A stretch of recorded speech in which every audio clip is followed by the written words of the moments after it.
Jumpa kembali. Perkenalkan, saya Kepala Sekolah SDN Pacar Keling 5, Wahyu Subagio, Sarjana Pendidikan, yang sering disebut Bapak Wahyu.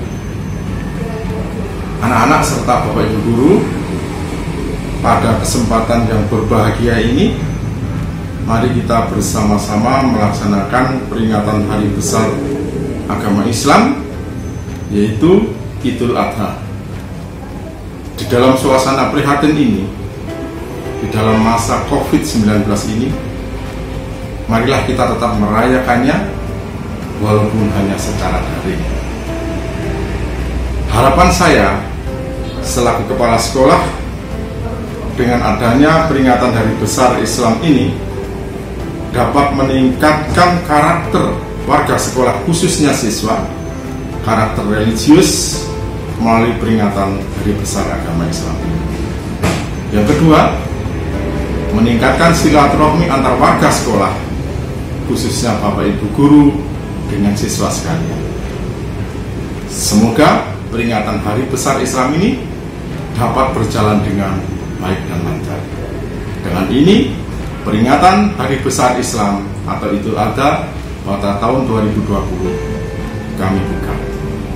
Wassalamualaikum warahmatullahi wabarakatuh.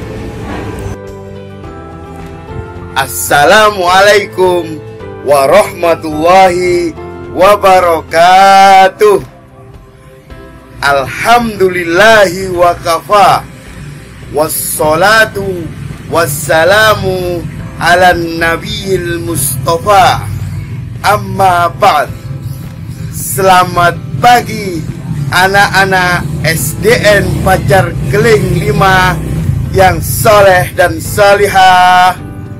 Bagaimana kabarnya kalian? Tentunya sehat walafiat dan semangat belajar, bukan?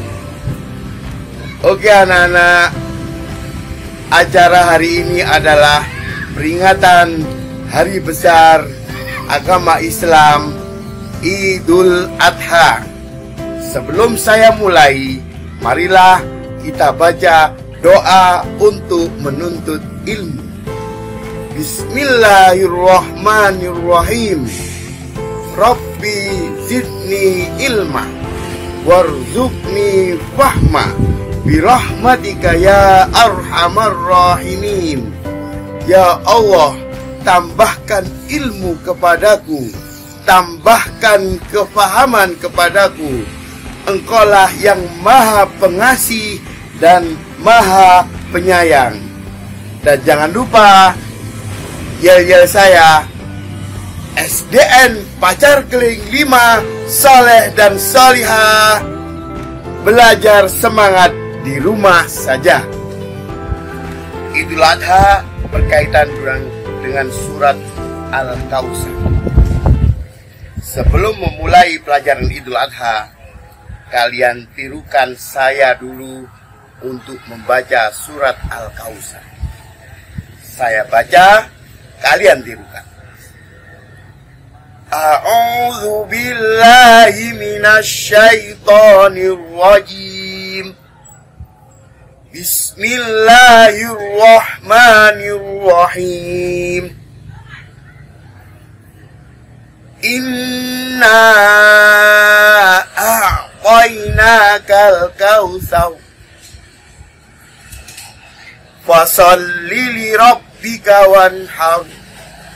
Inna syani'aka huwal abtar. Fasholli li rabbika wanhar, itu artinya maka sholatlah dan berkorbanlah. Akan tapi jika kalian membaca fasholli li rabbika wanhar, artinya lain, maka sholatku dan berkorbanlah. Tidak sesuai dengan apa yang di dalam Al-Quran. Oke, kalian tiru, kita baca bersama-sama sesuai yang saya ajarkan. Semoga kalian di rumah bisa menjalankan dengan baik. Bismillahirrahmanirrahim. Inna a'tainakal kautsar fasholli li rabbika rabbika wanhar inna syani'aka wal abtar. Artinya, Bismillahirrahmanirrahim, dengan nama Allah yang Maha Pengasih lagi Maha Penyayang. Sesungguhnya inna a'toina al-kautsar, aku memberimu Nabi Muhammad nikmat yang banyak. Yani ini yang diajak bercakap-cakap adalah Nabi Muhammad. Kemudian ayat selanjutnya, maka sholat dan berkorbanlah. Inna fasholli li rabbika wanhar, maka sholatlah dan berkorban. Ayat dilanjutkan dengan ayat berikutnya, inna syani'aka huwal abtar, dan orang-orang yang membencimu akan terputus dari rahmat Allah. Ayat ini adalah perintah Allah untuk bersyukur bulan di hari Idul Adha, yang mana Allah mengatakan langsung kepada Nabi Muhammad, artinya wajib bagi Nabi Muhammad untuk menjalankannya, yaitu sholat Idul Adha dan berkorban. Akan tapi jika kita sebagai umat Nabi Muhammad, maka kita menjalankannya dengan sunnah, karena kita meniru. Namanya umat harus meniru Rasulnya. Umat Nabi Muhammad yang meniru Nabi Muhammad, kalau kepingin termasuk golongan Nabi Muhammad. Anak-anak, orang yang bersyukur menurut Al-Quran, la in syakartum la azidannakum wa la in kafartum inna adabi lasadid. Orang yang syukur menurut Al-Quran, maka akan ditambahkan nikmatnya. Akan tapi anak-anak, tak kala kita tidak bersyukur, fa inna adabi lasadid, tak kala kita kufur, sesungguhnya adab Allah itu sangat pedih. Kalau kalian bingung-bingung, saya beri gambaran konkret ya. Ibaratnya seorang bapak yang tubuhnya besar dan anaknya masih TK. Kemudian anaknya itu diingatkan sama bapaknya, kamu kalau keluar dari rumah maka akan saya jewer. Namanya anak kecil, takut kalau jewer orang yang tubuhnya besar, laki-laki, dan dia masih TK. Ancaman bapaknya. Kamu bayangkan, kalau yang mengatakan ini yang menciptakan bumi, yang menciptakan langit, yang menciptakan surga neraka, yang menciptakan orang tuamu, yang menjadikan umur panjang atau pendek, yang menjadikan kamu sengsara atau bahagia, itu yang mengatakan akan aku membuat sengsara. Bayangkan, seperti itu. Kalau kita orang yang tidak bersyukur, maka dari itu kita wajib bersyukur. Wajar anak-anak kalau tak kalah orang tuamu memberikan sesuatu terus kamu sia-siakan, dia marah. Wajar, karena Allah itu seperti itu. Allah sendiri sangat marah jika ada orang yang tidak bersyukur. Menurut surat Al-Kautsar, yang mana Nabi mendapatkan nikmat yang banyak, maka Allah memerintahkan, mewajibkan Nabi Muhammad untuk sholat id dan berkorban. Sedangkan kita sebagai umat Nabi Muhammad itu diperintahkan untuk meniru, melaksanakan kesunahan Nabi Muhammad, yaitu menjalankan sholat Idul Adha dan berkorban. Sunnah itu sunnah muakkad yang sangat dianjurkan.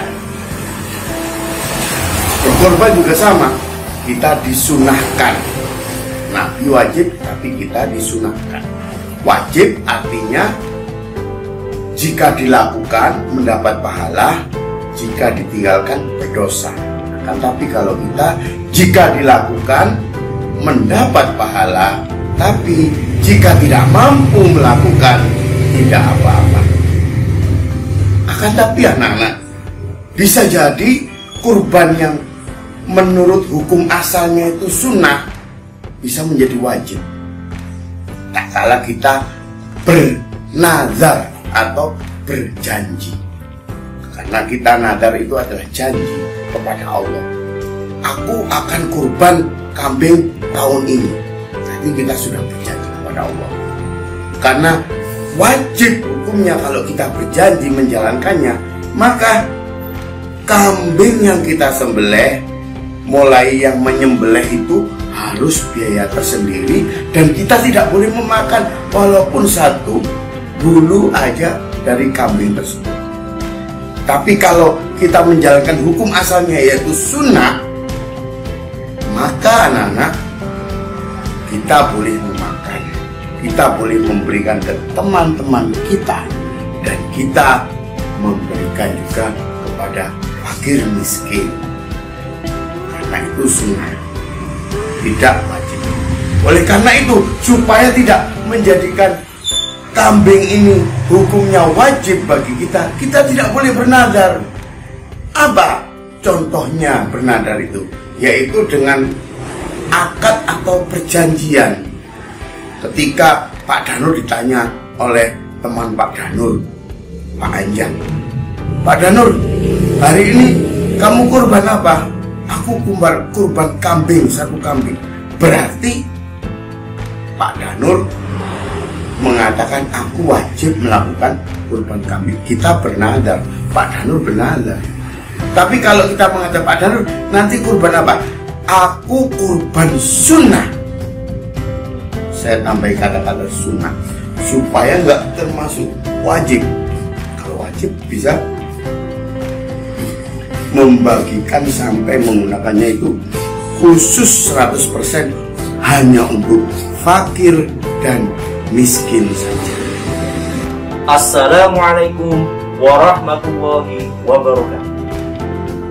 Anak-anakku sekalian, sebentar lagi kita akan melaksanakan ibadah Hari Raya Idul Adha. Coba sekarang saya mau tanya, kira-kira Hari Raya Idul Adha itu dilaksanakan pada tanggal berapa? Coba yang tahu angkat tangan. Hari Raya Idul Adha atau yang besok insya Allah kita laksanakan pada tanggal 31 Juli 2020, tepatnya hari Jumat, itu kalau dalam kalender Islam masuk pada tanggal 10 bulan Zulhijjah. Anak-anakku sekalian, sebelum pada tanggal 10 bulan Zulhijjah tersebut, kita disunahkan berpuasa selama 2 hari. Yang pertama, puasa pada tanggal 8 Zulhijjah yang dinamakan puasa sunnah Tarwiyah. Yang kedua, ini yang paling afdol, paling utama, yang pahalanya sangat luar biasa, yaitu pada tanggal 9 Zulhijjah dinamakan puasa sunnah Arafah. Coba kira-kira kalian tahu nggak kenapa kok dinamakan puasa sunnah Arafah? Pada tanggal 9 Zulhijjah, bagi orang-orang yang melaksanakan ibadah haji, itu semuanya berkumpul dalam satu tempat yang dinamakan Padang Arafah. Karena itulah berkumpulnya semua umat Islam dari penjuru dunia pada tanggal 9 Zulhijjah itu disebut sebagai Hari Arafah. Nah, kita yang berada di Indonesia yang tidak melaksanakan ibadah haji disunahkan untuk melaksanakan puasa namanya puasa sunnah Arafah. Nah, kalau ditanya pahalanya bagaimana, Pak? Antara Tarwiyah dan Arafah, justru yang Arafah ini lebih istimewa. Bukan berarti yang Tarwiyah tidak istimewa, tapi puasa Arafah jauh lebih istimewa daripada puasa. Orang yang berpuasa pada bulan Arafah itu pahalanya seperti orang yang melaksanakan wukuf di Padang Arafah. Asal kalian tahu, di Padang Arafah inilah semua umat manusia, semua umat Islam dari berbagai penjuru dunia berdoa, bermunajat, memohon ampun kepada Allah. Di sana yang namanya pasti akan dikabulkan. anak-anakku sekalian, setelah kita melaksanakan puasa pada hari Arafah, besok hari Jumat tanggal 10 Zulhijjah, atau kalau dalam kalender tanggal 31 Juli 2020, kita akan melaksanakan yang namanya sholat Idul Adha. Wah, kalian tahu tidak? Hukum melaksanakan sholat Idul Adha itu bagaimana? Ada yang tahu? Hukum melaksanakan sholat Idul Adha adalah sunnah yang sangat dianjurkan. Yang membedakan hari raya Idul Adha dengan Idul Fitri, pada hari raya Idul Fitri kita disunahkan mengumandangkan takbir, tetapi kumandang takbir tersebut hanya dilaksanakan pada saat malam hari raya Idul Fitri hingga setelah selesai sholat. Beda dengan Idul Adha. Pada hari raya Idul Adha, kumandang takbir selalu disenandungkan oleh umat Islam seluruh dunia. Mulai malam hari raya Idul Adha, tanggal 10 bulan Zulhijjah, sampai 3 hari sesudah, tanggal 11, 12, dan 13 Zulhijjah. Kenapa kita masih berpegang teguh? Karena pada hari itu kita masih diperbolehkan untuk menyembelih hewan. Itu anak-anak jangan salah. Bukan berarti hari raya kurban itu hanya 1 hari, tidak. Tapi sampai tanggal 11, 12, hingga 13 bulan. Dari keterangan yang sudah saya sampaikan dan yang sudah disampaikan oleh Pak Kiai tadi, jangan lupa kalian kerjakan penugasan di dalam link YouTube yang ada di bawah ini. Jangan lupa tetap semangat dalam belajar, selalu rajin beribadah dan berdoa. Demikian peringatan Hari Besar Islam SDN Banjar Kuning 5 Surabaya dalam rangka menyambut Hari Raya Idul Adha tahun 1443. Akhirul kalam. Wassalamualaikum warahmatullahi wabarakatuh.